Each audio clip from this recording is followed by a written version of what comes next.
ದಿವಸ NSU ವತಿಯಿಂದ ಕೇಂದ್ರ ಸಚಿವರಾದ ಪ್ರಹ್ಲಾದ್ ಜೋಶಿ ಅವ್ರ ಕಚೇರಿ ಮುಂದೆ ನಾವು ಪ್ರತಿಭಟನೆ ಮಾಡೋ ಕಾರಣ ಏನಪ್ಪ ಅಂತಂದ್ರೆ ನಮ್ಮ ರಾಜ್ಯಕ್ಕೆ ಎಷ್ಟು ಟ್ಯಾಕ್ಸ್ ಅಮೌಂಟ್ ರಿಟರ್ನ್ ಆಗಲಿಲ್ಲ. ಇವತ್ತು ವಿದ್ಯಾರ್ಥಿಗಳದ್ದು ನಾವೇನೂ ತೊಂದರೆ ಹೋಗಿ VC ಅವ್ರ ಮುಂದೆ ಮಾತಾಡೋದಾಗಲಿ, ಪ್ರಿನ್ಸಿಪಲ್ ಅವ್ರ ಮುಂದೆ ಮಾತಾಡೋದಾಗಲಿ, ಅವ್ರೇನು ಹೇಳ್ತಾರೆ, ಬರೀ ಫಂಡ್ ಇಲ್ಲ ಅಂತ ಹೇಳ್ತಾರೆ.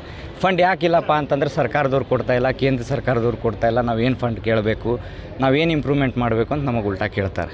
ಸೊ ಇವತ್ತು ನಾವು ಬಂದು ಕೇಳೋದವಾಗ ನಮಗೆ ಪ್ರಹ್ಲಾದ್ ಜೋಶಿ ಅವ್ರ ಮುಂದೆ ಇದೇ ಒಂದು ನಾವು ರಿಕ್ವೆಸ್ಟ್ ಮಾಡ್ಕೊಳ್ಳೋದು ಏನಪ್ಪ ಅಂತಂದ್ರೆ, ನಮ್ಮ ರಾಜ್ಯಕ್ಕಾಗಲಿ ನಮ್ಮ ಜಿಲ್ಲೆಗಾಗಲಿ ಏನು ಫಂಡ್ ಸರ್ಕಾರಲಿಂದ ಕೇಂದ್ರ ಸರ್ಕಾರಲಿಂದ ಬರೋದೈತಿ, ಅದು ಏನು ಕೊಡೋದು ನಮಗೆ ಕೊಟ್ರಂದ್ರೆ ನಾವು ವಿದ್ಯಾರ್ಥಿಗಳದ್ದು ಎಲ್ಲ ಪ್ರಾಬ್ಲಮ್ ಸಾಲ್ವ್ ಮಾಡ್ಬೋದು.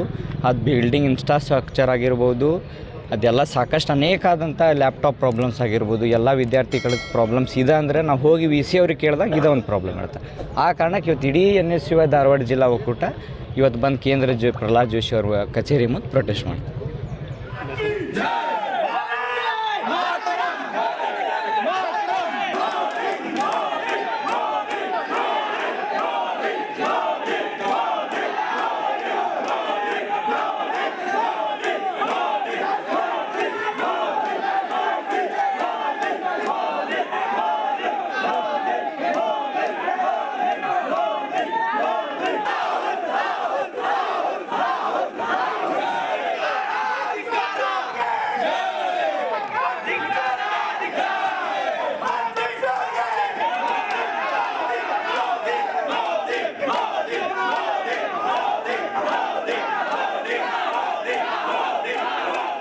ಇವತ್ತು ನಾವೆಲ್ಲ ಪ್ರಹ್ಲಾದ್ ಜೋಶಿ ಸೆಂಟ್ರಲ್ ಮಿನಿಸ್ಟರ್ ಇವ್ರ ಆಫೀಸ್ ಹತ್ರ ಬಂದಿದ್ವಿ.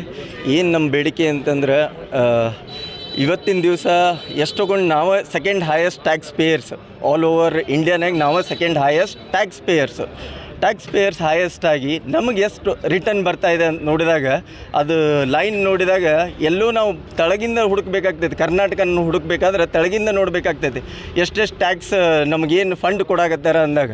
ಸೊ ಈ ರೀತಿ ಇದ್ದಾಗ ಪ್ರಹ್ಲಾದ್ ಜೋಶಿ ಅವ್ರು ಏನು ಮಾಡಾಕತ್ತಾರೆ, ಈ ಕರ್ನಾಟಕ ಸ್ಟೇಟಿಗೆ ಏನು ಮಾಡಾಕತ್ತಾರೆ, ಜಾಸ್ತಿ ಅಮೌಂಟ್ ಟ್ಯಾಕ್ಸ್ ನಮ್ಮದೇ ರೊಕ್ಕ, ಅದು ನಮ್ಮ ಕನ್ನಡಿಗರ ರೊಕ್ಕ, ಅದನ್ನು ಹೊಳ್ಳೆ ಬಂತಂದರೆ ನಾವು ಡೆವಲಪ್ಮೆಂಟಿಗೆ, ಎಜುಕೇಷನ್ಗೆ, ಇನ್ಫ್ರಾಸ್ಟ್ರಕ್ಚರ್ಗೆ, ಇಂಡಸ್ಟ್ರಿ ಅವರಿಗೆ ಎಲ್ಲರಿಗೂ ಇದೊಂದು ಹೆಲ್ಪ್ ಆಗ್ತೈತೆ. ಈ ರೀತಿ ಉದ್ದೇಶ ಇಟ್ಟುಕೊಂಡು ಮಾಡಬೇಕಾಗ್ತೈತೆ.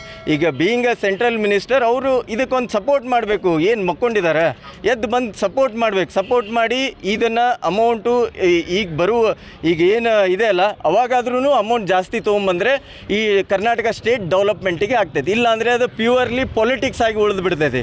ಕರ್ನಾಟಕನ ಪೊಲಿಟಿಕ್ಸಲ್ಲಿ ಕರ್ನಾಟಕದ ಸಾಮಾನ್ಯ ಜನತೆ ಏನಾಗ್ತಾರೆ, ತಳಗೆ ಹೋಗಿಬಿಡ್ತಾರೆ. ಅದಕ್ಕೋಸ್ಕರ ಇವತ್ತು ಬಂದು ಇದೊಂದು ಸ್ಟ್ರೈಕ್ ಮಾಡಿದ್ದೇವೆ ರೀ.